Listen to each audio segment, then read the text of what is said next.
Welcome to the Bring Me to Life podcast. It's time to wake up and shine on. Welcome. Thank you for joining the podcast.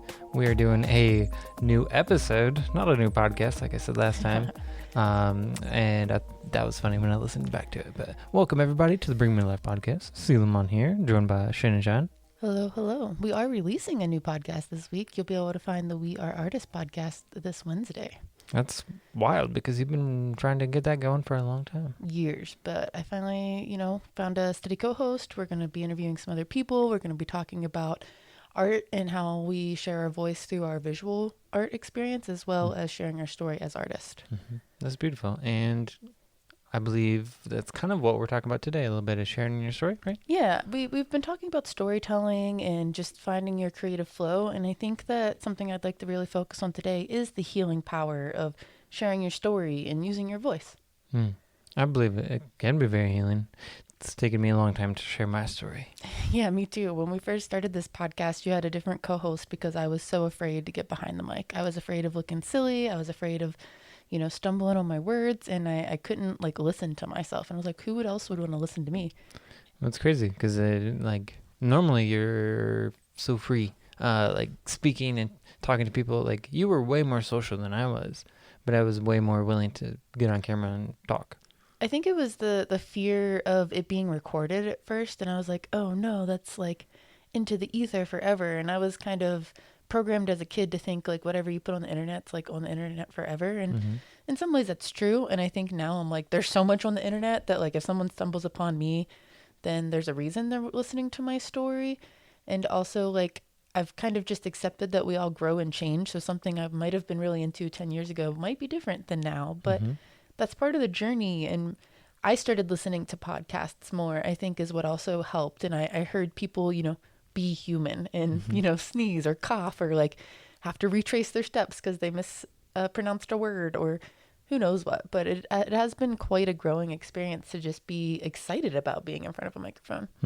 Yeah, it takes bravery, and you just gotta trust yourself.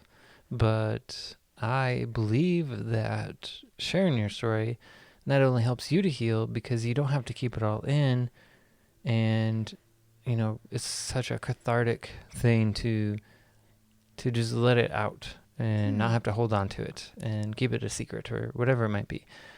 That's cathartic. Listening to others, connecting with them, people might listen to your story on the podcast and connect with you, and that helps them to heal because they don't feel so alone. And then, you also share some wisdom because you've been through it before, and, it's just an all-around healing process for those who are sharing the stories and for those who are listening to the stories. Totally. And I think that's, like you said, an important part of it. When you put yourself out there and you share a story, you find your community, you find your audience. And the more I share about the heavier things that I've been through, the things that a lot of people maybe would definitely not talk about, those are the things that connect with people, and even more than, just the surface level. When I start talking about death and grief and, abuse and miscarriages and things like that, those are things a lot of people don't talk about on their normal day-to-day. But if I find a way to share my voice and my story of resiliency, I've really found deep connections and support through other people because I've shared those stories. And like you said, it is very healing. We don't get to talk about those things very often, but I've been given many different platforms. You've helped me with this podcast have a voice. You've inspired me to have my own podcast. I have my insight timer. You have an insight timer. We did Shine Online, where we give other people a chance to share their story. And that is such a beautiful thing to see people light up when they walk into the Shine Online studio and to be able to just talk about what it is they've brought to life. Wow. Yeah, it felt really cool being able to do that for people, and really grateful for, Lori and Robert for helping us out. Robert came over and helped set up lights, make it look really cool, and with the cameras and everything. But yeah, you do walk in, there are these bright lights on these chairs, these fancy chairs. Got a bunch of cameras on you. That Mama G helped us get. And Yeah, it is like a rock star feeling, I imagine, coming in and seeing that and sitting down, and it can be nervous, but kudos to those who joined us and were able to put themselves out there. Yeah, and people can go back and watch the Shine Online videos on our YouTube and on Yeah. our website. Most of the interviews we did should be separate videos now on our YouTube. And we had people sharing all kinds of stories. We had people sharing their story of their art. We had people sharing their story of, well, Silo's messing with audio because there's a plane. Now this is going to sound all silly. Sorry, y'all, if your audio just got janky. I was turning my own volume up, so I'm like, can you hear the noise in the plane? background? I think it might be like it's a really nice day outside while we're recording this. A lot of people are doing their yard work, so it might be a lawnmower. Like maybe they're. I mean, if it's a lawnmower, then people are probably used to it from our old studio because my uncle just used to lawn mow all around us every time we recorded. I don't know that he understood. Yeah, but sorry, I was messing with your audio. Please stop messing with the audio. Not yours, just mine now. Just stop. So we had too many buttons in front of you. We are being so authentic. Great. So we had lots of people sharing their different story, their art. We had people sharing their new books. We had people talking about their clothes that they handmade. We had a few people get very emotional sharing their stories and their connection to why they do what they do and why they honor their families. And that was really powerful to see people shed tears and have smiles and giggles. And, it's a very unique and fun experience. And hopefully very healing for all of them as well. I mean, they all seemed very grateful to have an opportunity. And I have to say that I got an experience to be on the other side of that recently. Yeah, so you got interviewed on the news. WVVA. What was the segment called? In Focus. So you got on WVVA In Focus. And what did you get on there to talk about? Yeah, shout out to Taylor for letting me come tell my story, inviting me to. I shared a little bit about everything. I shared about my art and why I think it's important to be a part of an artistic community and why we came here to do what we're doing. I got to share about Shine Time Studios and why we wanted to open that space here. And we talked about the podcast and the network. And if people want to, host their own podcast, hit us up because we will help support you in that. And I also, just got to share all kinds of my journey. Talked a little bit about my most recent solo art show, Other Worlds, and beings from other worlds, which was kind of cool. Yeah. Straight up shouted that out on the news. It was fun. All kinds of stuff. Like. It was really neat. And I thought it was going to be this 5-minute segment. It ended up being a 30-minute talk show. Yeah, it was awesome. So how did you end up getting on there? Who reached out to you and how did they do that? They actually reached out to me, and I think it was because they've been seeing me pop up a lot here on the Arts District, the Grassroots District. They already had a lot of B-roll film from when they came to our opening at Shine Time and my art opening over at Gary Bowling's House of Art and other First Friday events. So I got to talk about all the arts events coming up. I'm helping coordinize the season of art walks. Did you like my word I made up there? Yeah, great word. Coordinize. Great wording. Co-organize a art walk series. We've always had First Fridays here on Mercer Street, but I'm really excited to bring back the concept of art walks here so that all the different types of artists have an opportunity to pop up. And that's a place to share your story too, because when people come to vendor fairs or live events, they don't just want you to be here, do you want to buy this thing? They want to know why you make the thing. They want to know what materials you use. They want to hear you talk about your art and get super excited. Yeah, so when you were on the news talking about your art, so they reached out to you, asked you to be on In Focus. What was it like going into the studio? Well, when you first walk in, there's 10, well, not actually, there's probably more 30 screens everywhere, and this whole wall of screens, so you can see all the different segments they're working on at once. So that was just kind of mind-blowing and inspiring. And then they take you down to this other studio space, and they have 3 little chair setups for different situations, and lots of lights, lots of cameras. So they had 3 different sets. Yeah, kind of in one big room, which is similar. We got We got 2 different sets in our We studio. have 2 different sets, yeah. Well, 3 if you count the downstairs. So it's just, I don't know, very exciting. If I hadn't have had the experience that I've had with Bring Me to Life, it might have been, slightly overwhelming at first. Maybe Shannon Online prepared you a little bit. Yeah, because I'm used to being in front of a camera.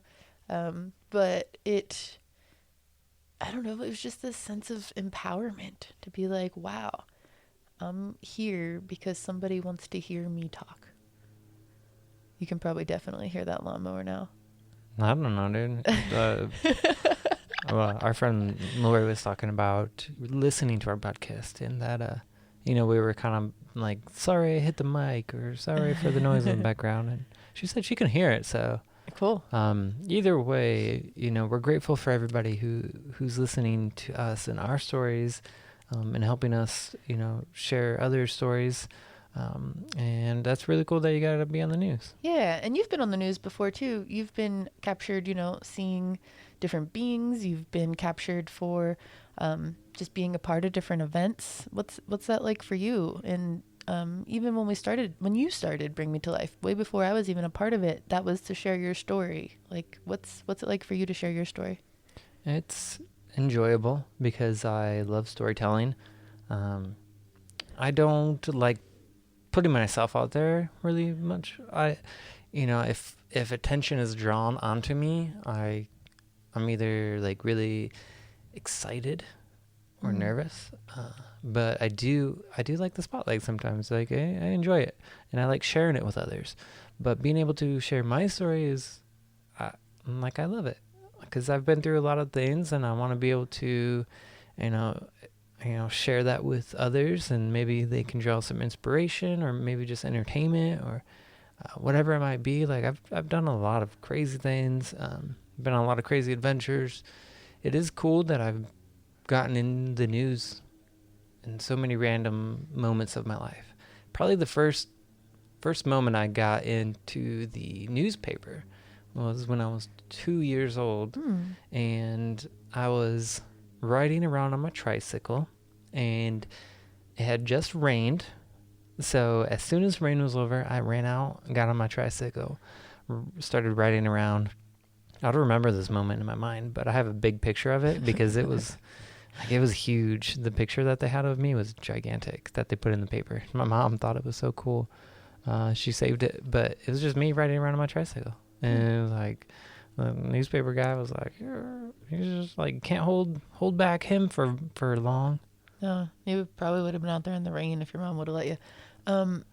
So what inspired you to start the project Bring Me to Life, the first edition of it, when you decided to go on a road trip? Like, why did you want to document that and share your story so bad?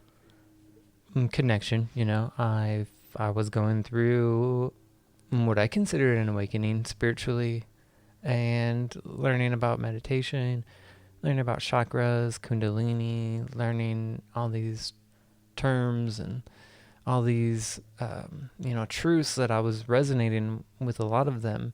And I started listening to a podcast, and that one, it was called Project Camelot, but they discussed a lot of things that kind of like awakened a lot within me. And so I knew others were out there, but I didn't see them in my immediate vicinity. I did have my friend Andrew, who was, he was going through his own kind of awakening with me, but when I decided to travel, he was, he stayed because of all the responsibilities that he had, and I left, and I wanted some kind of connection. I didn't want to have to go alone. I was willing to, but I didn't want to have to. So I created Project Bring Me to Life, and I use the word project because of Project Camelot, and I really like that. So I put that together, and it was going to be just kind of like a video series of me going on this adventure, just to connect with people, and, hopefully put it on my YouTube, and maybe I could meet people along the way. But yeah, I put that out there because I was going through this awakening, and I had some wild adventures. Some of them are on video. A lot of them, like the universe came and destroyed a lot of the the footage that I had and the pictures and all the journals that I was keeping along the way. Unfortunately, that got taken, but I'm trying to do my own podcast, The Seeker's Path, where I can do, share more of those kinds of stories about like those adventures. But yeah, connection, with others who maybe are waking up and starting to shine on, and they want support or they want to be heard. Or what advice would you give someone that doesn't know where to start sharing their story? I started just recording myself on my phone. And because I was listening to the Project Camelot podcast for a while, for a few months. And I was listening like every night. They had a ton of episodes, so I was listening quite often. And eventually I was like, that's not, I want to kind of just talk. So I just had a recorder app on my phone. So I just go into my shed, and I didn't share any of those. Like I never ever shared any of those, but I just hit the record. I imagined I was on my own show, and I just started talking, and it was kind of wild to see, being unfiltered, having nobody around to listen to you, just completely free to say anything. It was really neat to kind of see what happened and what I expressed. But that was very healing, and that got me started. And then I eventually was like, well, it wasn't probably until we got together that we started our own podcast. But it was something I had, really enjoyed and wanted to do. When I do solo casts, it kind of reminds me of the captain's logs or whatever from Star Trek. And it's like, it's just logs. you and your voice or your video, and you're capturing a moment in time. Yeah. I actually did do a little bit for, I don't know if you remember the Eternal Tribe podcast, but yeah, I kind of remember that. I did have a few things that I started before we got together, but nothing was ever serious. Mainly it was just, for fun. So I remember watching some of the very early episodes and recordings of Project Bring Me to Life and your visual journey. And your mom was so afraid that you were going out on this adventure, and that you were following her around with a camera and following yourself around as you got packed. And it was just this whole thing. But now your mom's getting ready to launch a podcast and share her story, because she's found it healing to start to share things, so much so that, a few people have been like, wow, I wouldn't have, maybe shared that. But she's like so excited and inspired to be a part of the network all of a sudden. I think you're, she started preparing it before Shine Online, but I think your interview with her for Shine Online got her really stoked. Yeah, we were grateful to get my mom on for an interview with her, and kind of talked a little bit about her idea for our podcast. And it's really exciting to get to share that with my mom and share that experience and be able to provide, something of value to her, because we've been doing this for a while, and it's just nice to give back. And especially with, my mom, who's done a lot for me. So grateful to help her out. Yeah, and she's going to be sharing her different connections, things she's been through, her connection to spirit, and how she works with it. And it's going to be very heartfelt conversations with her. Heartfelt conversations with Diana. Oh, yes, and that's going to be that's what it's called. It's not Mama G anymore. Correct. Cool. Yeah, I just wanted to make sure, because we've shouted it out a few times. So now it's Heartfelt Conversations with Diana. Yeah. Coming soon.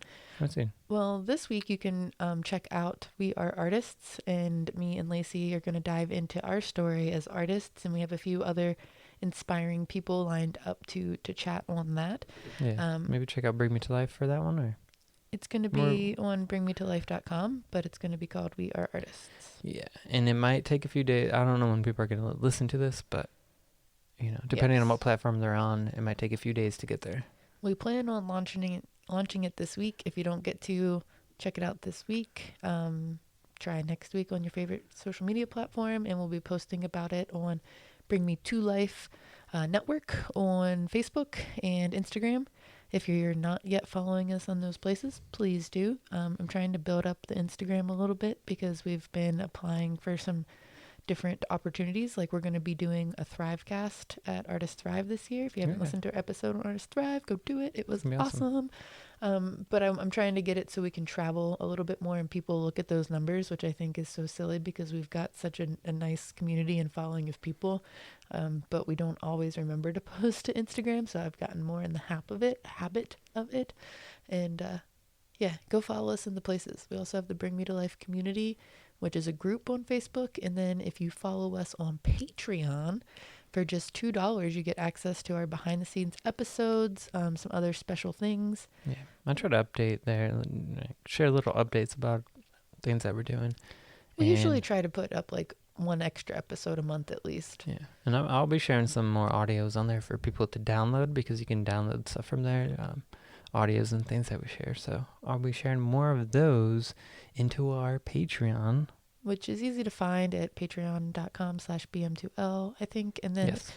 It's also at the top of our website. I'm about to give our website a little bit of a facelift, and my own website, shannonshine.com, is about to get a facelift, and so is Selo. Selo's website. We're in the upgrade phase. Spring cleaning is happening, and we're gonna go on some dates. We just some updates, which is better than upload because that show blows my mind. Yeah, we don't have time to talk about that. Right? Okay, so find us on your favorite places. We gotta hop off here. Thanks for listening. Yeah. We love you all, and rate us, subscribe, share us with your friends. We love you, and thank you for staying awake. And shine on always.